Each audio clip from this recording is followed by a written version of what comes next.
Sorry, bye. Roger, please. Thank you, Lord Provost. Item 3, membership of standing committees, subcommittees, licensing board, local review body and outside bodies. Climate, Net Zero and Environment Committee. It is reported that Councillor Anderson has intimated her resignation as convener of this committee, and the Council's instructions are requested with regard to the filling of this vacancy. Thank you, Roger. Bailey Dawson. Many thanks, LP. Sorry, I've just seemed to have got sound back, so I seem to have missed earlier. I take it you're on the nominations. Yes, we are. Yeah, okay, thank you. So for Climate, Net Zero and Environment, it'll be Councillor Lynn Short. Thank you, Bailey Dawson. Any other nominations? Any questions? Disagreed? Thank you. Roger. Roger, please. Councillor Anderson has also intimated her resignation as a trained substitute on the Personnel Appeals Subcommittee and a member of the Licensing Board, COSLA Convention, Dundee Contemporary Arts Limited and Grey Lodge Settlement Association. Again, the Council's instructions are requested with regard to the filling of these vacancies. Thank you, Roger. Bailey Dawson, please. Many thanks, Lord Provost. With regards to items 2 to 6 on that list, we will come back to committee services with post holders as soon as possible. Thank you, Bailey Dawson. Roger, please. Thank you, Lord Provost. Business Improvement District Board. Reference is made to Article 3 of the Minute of Meeting of the City Growth and Infrastructure Committee held on 16th February 2026, wherein a report providing an update on the Business Improvement District was approved.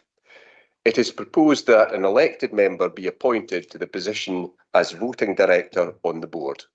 The Council's instructions are requested with regard to the filling of this vacancy. Thank you, Roger. Bailey Dawson, please. Many thanks, Lord Provost. Councillor Ken Lynn. Councillor Ken Lynn. Any other nominations? Any questions? Disagreed? Thank you. That's agreed. That's the business. Thank you.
Good evening and welcome to the meeting of the Climate, Net Zero and Environment Committee.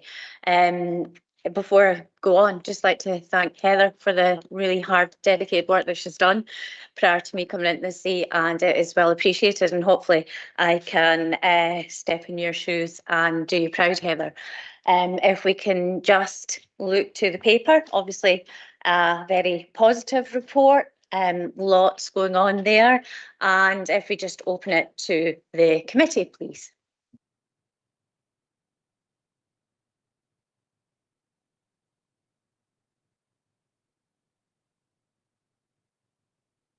Daniel, would you like to come in with your question, please? Thank you, convener, and I welcome you to your place. Firstly, I welcome the positive information within this report. It is encouraging that air quality objectives are now being met across the city, and I think we can all agree this is very good news. However, I do have a concern about the LEZ enforcement figures The report shows that over 11,000 fixed penalties were issued during the year, but also that almost 1,500 appeals were lodged and around 59% of those appeals were successful, which to me seems a remarkably high proportion. Given that, and that the report tells us the number of penalties issued and the amount of income received, but not the actual recovery rate, could officers please advise what proportion of the total value of LEZ penalties issued has actually been collected? How much remains outstanding or has been passed to sheriff officers for recovery, and whether officers are satisfied that the current level of successful appeals in debt recovery represents an effective enforcement system? I'd like to bring in officers as suggested by Councillor Coleman. Apologies. It has been a very challenging environment, and the Head of Sustainable Transportation and Roads has been looking into this with colleagues from Finance. So I'll ask James to say a couple of words. Thank you, Councillor Short, and thank you, Councillor Coleman, for the question. What I would highlight with the annual report is that the LEZ annual report is prepared in line with published Transport Scotland guidance. So the guidance that's highlighted doesn't have any requirement to publish the data that's related to the percentage that's paid and unpaid. So I don't have that information with me to hand. However, following committee, I could provide this information to members if required. Thank you, that's appreciated. You happy with that, Daniel? Yes, thank you. We'll take it off Okay. table. Thank you. Thank you. And if we could now please bring in Councillor Tolan. Siobhan, please. Yeah, thanks very much. I just want to thank the former convener, Heather Anderson, and the Deputy Lee Mills, as well as all the officers that were involved in ensuring that our air quality is a much better value and much healthier for all of us. From a health perspective, I think this is a very, very huge shift forward, and because we all know the terrible impact that pollution can have on our health, and more specifically actually the health of our children. Public Health Scotland estimates that we have between 1,800 and 2,700 deaths per year because of health pollution just here in Scotland. It causes things like respiratory disease, lung cancer, cardiovascular disease, as well as exacerbating existing health and lung conditions. So the cleaner our air is, it's very clear that the better it is for our health.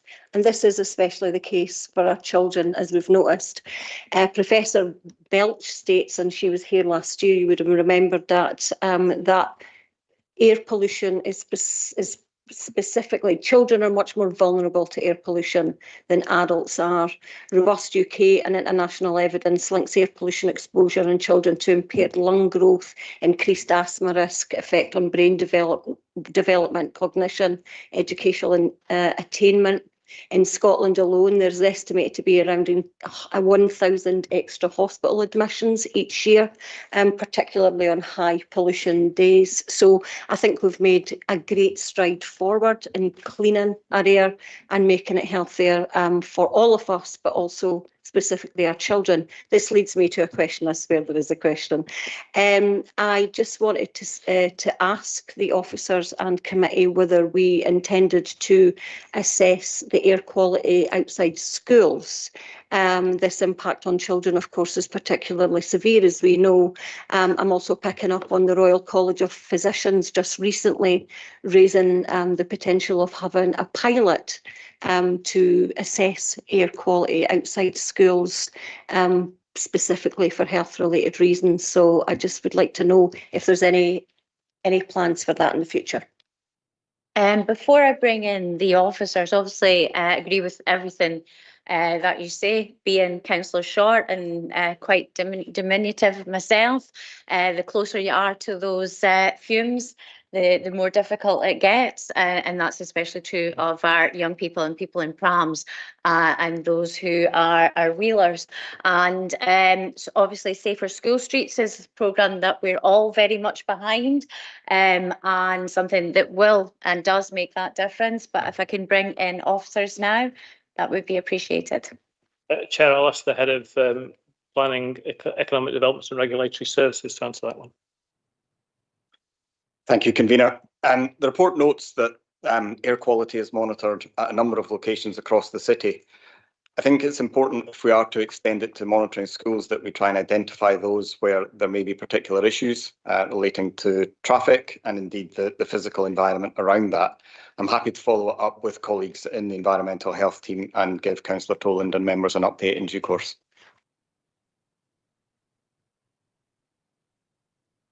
Okay, thank you very much. And I don't know, perhaps if you could clarify, Gregor, also with regards to the monitoring that's done across the city from the tubes. Is that something that can be looked at for schools? Yes, we can do that. Next, can I please have Councillor Alnapna? Thank you. I just want to say it's a really positive report, and a big thank you to Councillor Heather Anderson for all the work that she's done over the past few years, and also congratulations to yourself, convener. Just a quick question. I thought Appendix 3, it was great to have details about how we've got here alongside the LAZ, and I just wondered, with our kind of bike hangers being 88% in use and we're having 13 new ones, are we expanding the ones that are at nearly full capacity, or are we adding new ones in different areas? It's completely fine to kind of email me more details rather than kind of have it to hand just now, but I just wondered the plan around that. So, thank you, thank you, Nadia. From my own experience, I cried and cried to get one of those where I lived in Kerrsview, and got one just as I moved house. I'm now in a flat that's got them there. But James, if you could pick this up, please. Yeah, thanks, convener, and thanks, Councillor Nadler for the question. Yeah, our bike storage scheme has been really successful, and I believe we're now up to 90% in terms of the occupancy. So that was a pilot project when there was 40 recycle storage was issued across the city. We have been monitoring the usage, and a number of these also have a waiting list in terms of access. But there is some vacant positions as well. The intention is we're looking to have these additional across the site in terms of where there is a waiting list, and also other areas that we want to target. But what we can provide is we can give an update to members in terms of the locations of where they're actually proposed. Okay, thank you very much. And if I could please bring in Councillor Flynn.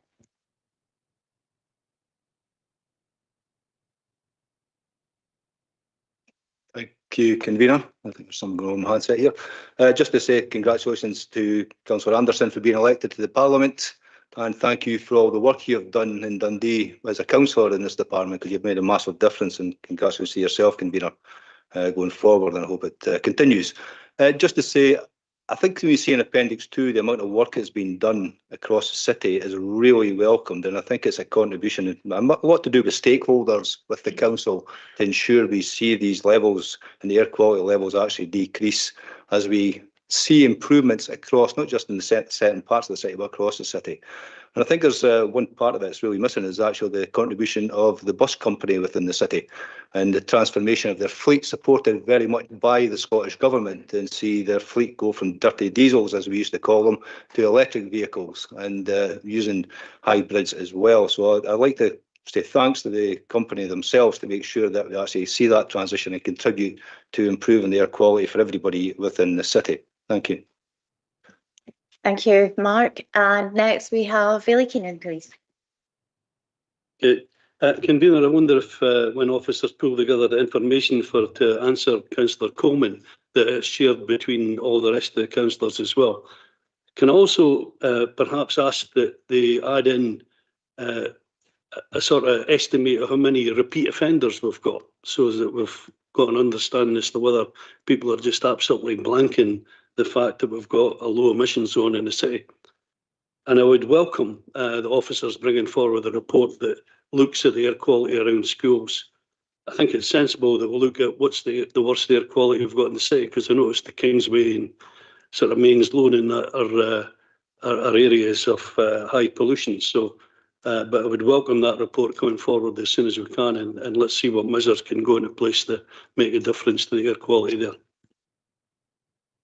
Just before I pass over, I think historically where we have had monitoring machines is because they have been the extra high areas, and I think Mains Loan is almost like a test sort of site because it's much lower than the rest, but certainly I'll bring in officers because they will provide the report. Chair, we're very happy to include information about repeat offenders because we're aware that that is an issue within the information that's going to be circulated to members. And in terms of the request for an assessment of air quality around schools, we will bring forward a report to address that with as much information as we can feasibly access. And I think finally, if we could please bring in Bailey McPherson, who has a comment and also a question. Thanks, Convener. My question's really around, and my point is really around the point that both Bailey Keenan and Councillor Toland have mentioned about air quality around schools. Part of the issue is engine idling, an issue I've raised at the working party that we have about safety outside schools. And I know to the credit of officers that they've done publicity work, if you like, around Clean Air Day. And I think that would be, you know, about not idling your engine, if you like, running your engine when you're waiting for your child to emerge from the school at the end of the school day.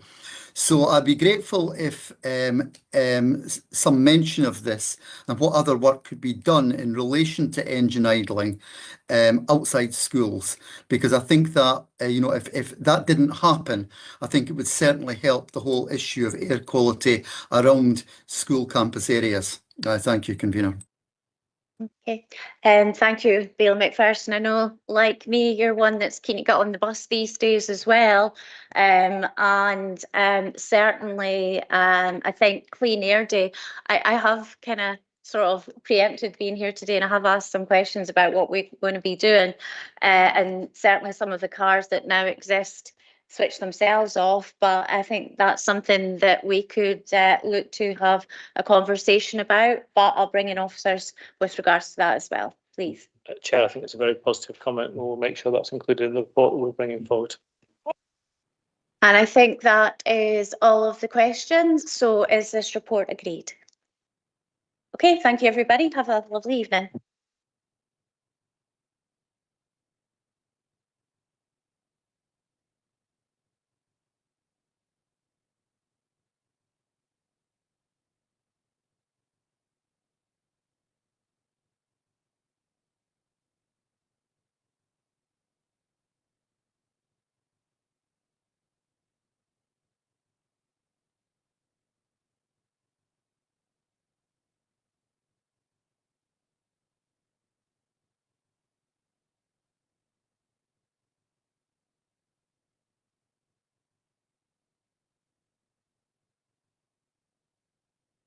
Okay, thank you and welcome to the City Growth and Infrastructure Committee. First item, please, Laura. Thank you. Are there any declarations of interest? Bailey Scott, please. I have to declare an interest in item 4, a non-financial interest by virtue of my employment. Thanks very much, Bailey Scott. I'm sure that'll be noted. Any further declarations? I don't see any. Thanks, Laura. Item 2, Dundee Visitor Levy. Committee is asked to agree the recommendations. So this report provides an update on early engagement with stakeholders on the potential introduction of a visitor levy in Dundee, noting the increasingly important role of the visitor economy to the city. Should a levy be introduced, it's estimated that around £2 million per annum could be generated to invest in developing, supporting or sustaining facilities or services used by those visiting the city. The report seeks approval to proceed with statutory consultation on the Dundee visitor levy proposal, the results of which we will report back to committee prior to a formal decision being made on whether to proceed to implement a visitor levy. Councillor Shears, first question, please. Yeah, thanks very much. I'm glad to see this is finally coming to consultation. I think it puts us in line with the rest of Europe, and just to be looking at it, certainly most places I've been to on the continent have some kind of overnight visitor scheme. It's a bit of a comment and a question. Comment is, first of all, when we go out to consultation, I think we need to be really clear that this is a levy, not a tax, and it's certainly not a tourist tax, as some people like to paint it. I mean, sitting on the licensing committee, we know a significant amount of overnight stays in the cities are contractors, tradesmen, people here from work rather than just pure tourism. So I think we need to be really clear what we're consulting on, because tourist tax has a big negative connotation. But my question is on 8.3, the Act requires that income generated must be used to develop, support and sustain facilities and services used for visitors. I'd like to know what that entails, because for me, when we have people visit the city and they are using all of our services, waste collection on the roads, in the parks, all things that require maintenance and a significant amount of the council's funds, which I would like to see some of this go towards. I don't think it will be possible. I'd also like to set up some of it to go towards housing as well, because we have lost a significant amount of housing to Airbnb. So if officers could let us know what it is that we can use the money on, and also include that on the consultation as well, so people know where the money will be spent if we decide to go ahead with it. Thank you very much for those comments and that sensible question, Councillor Shears. My understanding is that the remit would be decided by the stakeholders that are consulted in future. But I'll bring in Mr. Hamilton just to confirm. Thank you, Convener. The legislation does state those words that Councillor Shears quoted in terms of what the money raised from the levy could and should be used for, but it is accepted, Councillor Shears' point, that many of the facilities that are used by visitors also impact on those who are resident in the city. So having a clean city is certainly of benefit to visitors, but is something that would also benefit residents. The draft levy proposal that is appended to the report does set out some of the interventions that a levy could support, and that will be the subject of consultation. The legislation requires that those interventions are aligned with the tourism strategy for the city and supporting strategies. So we have tried to define it to a point, but this is an important stage in the development of the levy that we are about to consult through a 12-week consultation period, and it's important that we listen to the views that come through that process before designing the full extent of the levy scheme, should the council decide to implement that at the end of this process. Thank you, Mr. Hamilton. To answer that fully for you. Thank you, Pete. Councillor Short, please. I guess I suppose my point and comment is just around the fact that this is an opportunity that's on the table. I'm sure many of us will remember that it's something that Adam McVeigh was really keen to support when he was the leader of Edinburgh Council. I think he might have actually been the co-leader, and he took it to Scottish Parliament. So we are in this position. So I guess I suppose it's good to know that we do have a voice that's just beyond the four walls of the cities in which we live, and we can impact the legislation that goes through. Thanks very much for that, Councillor Short. Councillor Al-Nakla next, please. Yeah, just wondering why the consultation, like, will we see the consultation before it goes out? Does it need to come to committee, or is it nearly ready? Questions that will be getting put to the public. Thank you. Mr. Hamilton. And it's the visitor levy proposal that will be consulted on, which is appended to the committee report itself. Following the statutory consultation, we will bring a further report back to committee detailing the findings from that consultation, and including within that report a recommendation as to whether or not the council should proceed to implement a visitor levy, which would be the final stage in the process. Nadia? So, sorry, just to be clear, we're going to share the draft Dundee visitor levy proposal. We're going to share that online and just ask people to comment rather than putting out certain questions. There will be questions that will be asked, but the basis of those questions is the proposal that's set out in the appendix to the report. And we'll be asking for views on whether, first of all, there is support for introducing a levy. You will note that there are two potential options, one based on a flat rate, one based on a percentage, and also at high level, some of the interventions that the levy funding could support. So there'll be questions framed around what is included within that draft proposal. Nadia, final supplementary. Yeah, sorry, it just feels slightly not engaging. Like, the document itself is quite heavy. It's quite specific if you're looking at the economy and if you've got a specific kind of role within the city, rather than just being like a public consultation that people could, from all walks of life and background, could read. My worry is on the back of Councillor Shears is that will we get the answers around about what's really important, what the community would love the money to be used for in the city. I'm just, I haven't read the document in full because it is quite heavy, but I'm just wondering, is that in there enough and explicit enough that people can feed in to that, their ideas? Because sometimes when we just ask people, like, do you want to pay more? Their answer is no. So, Convener, the consultation is aimed at a very broad range of stakeholders. So residents in the city are included within that, but we also want to ensure that accommodation providers, others who have a stake in the visitor economy are also consulted and their views are heard.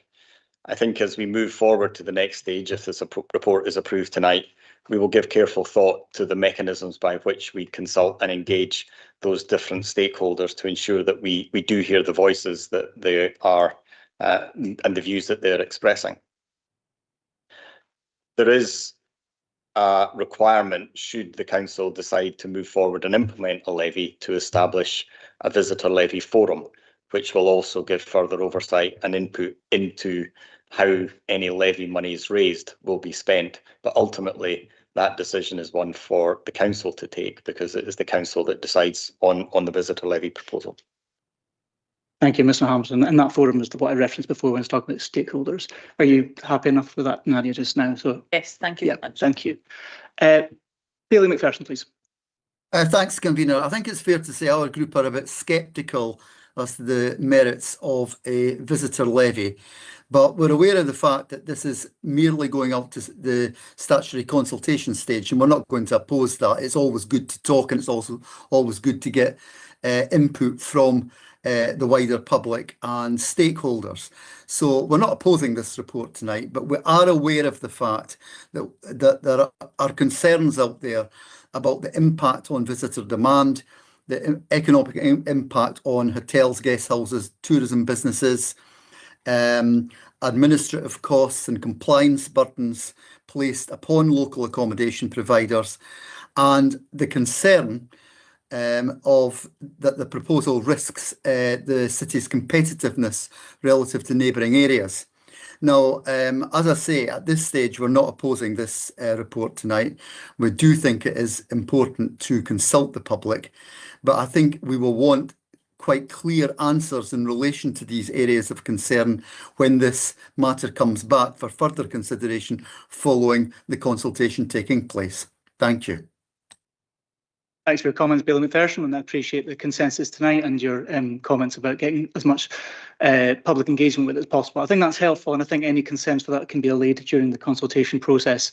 And I believe there is a lot of work that's gone into streamlining it and making that administrative burden as small as possible for the operators. But again, thank you for your comments.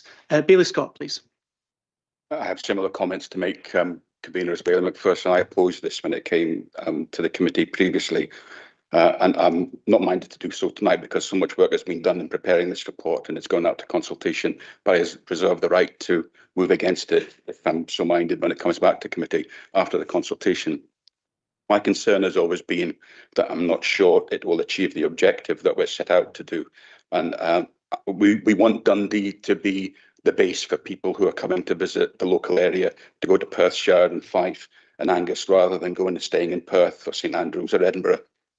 We want to base the holiday here, and I think by imposing a levy, we're risking creating an impediment to that happening, especially when we're still waiting for the waterfront to be completed and the Eden project to be developed. I think we're kind of doing this too soon. Maybe we should wait until we're up and running and we've established ourselves as a main visitor centre, and perhaps then we might look at that. I also have a concern about the cost to businesses, to the organisations that will be providing accommodation. I can see that national hotel chains may be able to absorb this. They'll have the computer network there already, perhaps already implementing this in other cities, other countries, and they'll be able to adopt that. My concern is for the smaller accommodation providers in Dundee, the independent hotels and the bed and breakfasts. this will be a considerable administrative burden to them. So I wondered whether we can get a wee bit more, perhaps the officers will be able to expand on the assistance that will be provided to these providers. I know they're going to get back 2% of the levy that's charged, but from the figures I've seen, that's not anywhere near enough to cover the actual costs. So what support will be putting in place to assist the smaller providers in the city? Thank you for your comments. Again, Bailey Scott, and again, I totally understand where you're coming from in terms of the burden on operators. I don't know, Mr. Hamilton, do you want to briefly come in on that, or if you want to give a further update at some other point? I'm happy to offer a brief comment on where we are now, and also then what would happen should the council decide to implement a levy. So I think Bailey Scott's points that different types of accommodation providers may find the implementation of a levy more straightforward than others. And I think we want to hear from the full range of accommodation providers in the city as we go through the statutory consultation. If at the end of that process the council decides that it does wish to implement a levy, there is an 18-month lead-in period before any levy is charged. And during that period, significant support will be provided to all accommodation providers to help them prepare for the implementation of the levy, to ensure that we have answers to the wide range of questions that no doubt will be asked, and to ensure that when we get to that point, there is clear understanding of what is required, both from the large hotels right down to the smaller self-catering and unserviced accommodation. So we will be considering this as things move forward. Thank you, Mr. Hamilton. I'm sure, I hope that gives you some reassurance, Bailey Scott. Much appreciated, thank you. Councillor Black, please. Thanks, convener. I'm in favour of this. I think it's a good idea. However, I've got a couple of questions. We're proposing either a percentage or a flat rate. I can see how the percentage would work into the future, because the percentage is the same every year. You don't really have to have a meeting to decide what it's going to be every year. But with a flat rate of £5, well, £5 is worth £5 this year. Next year it'll be worth £5 less inflation, and that'll continue into the future. So we'll have to then decide how we put the fee up, or whatever we decide to do. And it just seems that we're almost setting ourselves up for an annual debate if we went for that option. I've been looking for it. I've not seen it, and I apologise if I've missed it, but I'm not seeing the mechanism within the consultation of how we increase the flat rate from year to year without having, this debate every year. Thanks, Councillor Black. Mr. Hamilton. Thank you, convener, and thank you, Councillor Black. So the legislation requires that should a levy be introduced, there is a review undertaken at least every 3 years. And among the matters that review should consider is whether the existing rate of levy remains appropriate. So that would be an opportunity on a regular basis to consider whether there is a need to alter that levy. If a decision is made to alter the levy, then there is again a lead-in period, so it can't just change overnight. So there is provision within the legislation to allow that to happen. I think we are consulting or proposing to consult on both the flat rate and the percentage options, because the feedback from the accommodation provider section, and certainly this is not just to the early stakeholder engagement undertaken in Dundee, but some of the feedback nationally, has that a percentage is more complex to administer, and a flat rate would be easier to understand and easier to operate. However, there are advantages and some disadvantages to either approach. So it is something that provision is there for, and it's something that the council could consider regularly should a levy be implemented. Thank you. Thanks, thank you. Thank you. Councillor Crichton, please. Thank you, convener. I completely agree with Billy McPherson's comments. I just wanted to have a few of my own after listening to the debate, and it's good to have a consultation. I hope a lot of people would get a lot of engagement. It's a serious issue, but I just wanted to a few points. Obviously, earlier on in the debate, people are saying, what do we spend the money on? And I just think we need to do the consultation first. A lot of business owners are really concerned by this. And hotel inflation has gone up by 30 to 50% over the past few years. And we, in my view, and people are entitled to their view, should be encouraging as many people to come to Dundee as possible. And my fear, and we'll wait to see the consultation and the later discussions, is that we stop people from coming to Dundee. And earlier on, Councillor Shear said it's not just tourists, it's workmen. I don't mind who's coming to the city. I want to encourage workplaces to be sending their staff here, to be spending money in our pubs and restaurants and generating money into our economy. So I just fear the debate is where do we spend this money rather than what we might actually see is negative effects in terms of the local economy. So I'm sceptical, but obviously I'm open-minded. Let's see what the consultation says. But I just think we've got to be mindful, and we want to be able to say, encourage as many people to come to our great city as possible. And it's an opportunity, in my view, to look at what other cities are doing and try to advocate for people to come to Dundee and make it as cheap as possible for people to come and then to spend money in Dundee. But that's just my thoughts, convener, and more than happy to kind of talk about this when it comes back to committee. Thank you, Councillor Crichton. I'm grateful for, again, the consensus and your comments. I would say we're not the first to do this. Obviously, Edinburgh is the first, and we're not the first in the next wave either. So we will be joining a rank of other people that have done this before us, and therefore there'll be similarity between those cities. So I think we'll see the advantages of that. I don't see this as being a particularly large deterrent. It's not particularly large sum, and obviously we'll see what the statutory consultation says in terms of people's views on that. But thank you again for your comments. I don't see any other questions or comments, so can item 2 be approved? Okay, thank you very much. Item 3, please. Item 3, tenders received by Head of Design and Property. This is for approval. So this item seeking approval to accept a tender for the servicing contract relating to the water hygiene monitoring programme. Are there any questions or comments on item 3? No? Can this be approved? Okay, thank you very much. Next item, please. The remainder of business is confidential. Is committee happy to deal with this in the usual manner? Are we happy to agree this in the usual manner? Great, thank you very much. It's the business of city growth and infrastructure.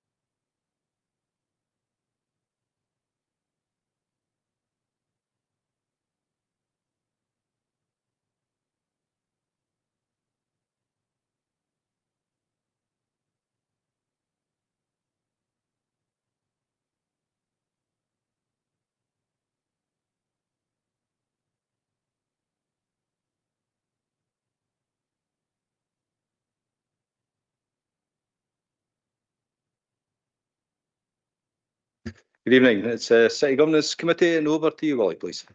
Okay, thanks, convener. Firstly, are there any declarations of interest? Won't see any declarations, so we'll take that as 0. So we'll move on, please. Okay, thank you. There'll be no declarations. That takes you on to item 2, Strategic Risk Register Annual Report. You're asking the recommendations. Report presents the annual update of the Council's Strategic Risk Register following a workshop held by the extended Council leadership team, reviewed by the Council's risk landscape. Further consideration identified that updated risk registers contain several strategic risks. The Council leadership team agreed to rename it as a Strategic Risk Register going forward, and a summary of the Council's strategic risks, as well as several internal control measures in place for each risk, are detailed in Appendix A. I take Councillor Duncan first, please. Yeah, thanks, convener. Yeah, I've got a question around the table at 6.5, specific item 7, which is around housing and homelessness. The risk is attributed at 12. I'm just wondering if officers can explain what rationale has been used to get to this 12. Is it adequate, and are we confident that the current controls are going to reduce the risk? I'll hand over to Tony, please. Thank you. Thanks, convener. Thanks, Councillor Duncan. If you look at item 7 on the appendix, it identifies the issues that contribute towards those risk areas. They include the increasing access to suitable permanent housing, expanding temporary accommodation capacity, prevention and early intervention measures, and multi-agency collaboration. These are mitigations that are aimed at reducing the impact and likelihood score, which is on the appendix. Thank you, Convener. Tony, does that answer your question, Craig? Yeah, I think so. Thank you. Thanks very much. Bailey Keenan, please. It's another one in relation to housing and homelessness. It's obviously pleased to see it there coming up on the risk register, and hope that that gives it a real focus moving forward. But given that we passed the housing emergency, I'm just wondering what, well, if officers could update me on how many meetings we've had with the Scottish Government, how many are planned with the Scottish Government, and is there anything from these meetings that you would like to update on at the moment? Thanks for the question. I think it's always been highlighted within the council as a priority anyway, but I'll pass you over to Tony again, please. Thanks, Convener. Thanks, Bailey Kane. There's been a number of meetings with the Scottish Government. I think there's been several to date. We have got them at roughly 4, 5, 6 week intervals. We continue to talk about all issues in relation to the housing emergency. The More Homes Division from the Scottish Government participate in those meetings, and the head of the homeless emergency for the Scottish Government is represented at that meeting. We've also, prior to the election, met with the Cabinet Secretary who was dealing with it then, and I know there's further plans to further discussions again in the future. Since the housing emergency was declared, officers have taken forward a coordinated programme to increase supply, accelerate void, turnaround and reduce pressures in temporary accommodation through the rapid rehousing transition plan actions and strengthened prevention activity. Work with registered social landlords and partners continues to maximise delivery through the strategic housing investment plan and system capacity, alongside improvements to allocations and performance oversight. As directed by the committee previously, we will be putting the housing emergency actions through the reporting through the Housing Best Value Review Group. That is already underway in terms of business. It's been recently discussed, and that will also include the Local Housing Strategy Delivery Action Plan, which will also be reported through this forum. Strong governance and accountability is in place to maintain pace and ensure further actions are progressed in response to the ongoing housing emergency. Thank you. Thanks very much for your response there, Mr. Boyle. Anything else, Bill Keenan? It'd be useful to have a copy of the Housing Best Value Review Group minutes at some time. I think these are issued anyway, as per normal, so you should get them. Okay, thanks. That's no further questions, and we'll take that as agreed. Thank you. Lily, please. Yeah, thank you. Item 3 then is Local Code of Corporate Governance. You're asking either proposals. Floor simply presents the Council's Local Code of Corporate Governance and looking for our agreement with recommendations. Don't see any questions or comments, so we'll take that as agreed. Thank you very much. Next, please. Thank you. Item 4 is Gaelic Language Plan. You're asking the recommendations. This report presents the third edition of the Dundee Gaelic Language Plan for 2026 to 2031 and provides an update of the progress achieved in the Gaelic development of Dundee during 21 to 25. There's much been done across the city within the particular group, and I'd like to thank the officers for their efforts in making sure this is approved by the Board of Gaelic with regards to the Gaelic Plan. And if agreed, the committee's updated Gaelic Plan is again be submitted to the Board of Gaelic for the final approval. Any questions or comments? Councillor Cadell, please. No, obviously, I welcome this, but I just wanted to make a pedantic point, if I may. When the draft report came, I think it was in October, I'd maybe suggested it was a good thing if the forward by yourself, Chair, was bilingual, and it was suggested that there maybe would come in this iteration, but maybe I picked that up wrong. Ms. Scalder, please. Thank you, Convener. Thanks, Councillor Cadell, for the question. The final version, once we've been to Bors na Gaelic again, will be translated fully, and then that will be published, and we'll put that on the website. So we'll make sure that all elected members get a copy at that point. That's your question. Thanks Thanks very much for that. See no further questions or comments, so I'll take that report as agreed. Thank you very much. Next, Willie, please. Yeah, thank you. Item 5 then is use of regulation of investigatory powers. Your agreed proposals. That's quite straightforward. Councillor Lynn, please. My apologies, I've moved on, so sorry about that. I see no questions or comments. I'll hold off for a second in case Councillor Lynn wants to jump in at the end again. No, there isn't, so we'll take that report as agreed. Thank you very much. Willie, please. The remaining item is confidential. Is the committee minded to deal with this in the usual way? I see we have a question on item 6 in the confidential section from Councillor Crichton, so we can just make sure that the proper process is in place, please. So thank you, Convener. At this stage, the committee has resolved that this matter will be considered in private session. Could I please ask that the recording cease and also that any live streaming also cease?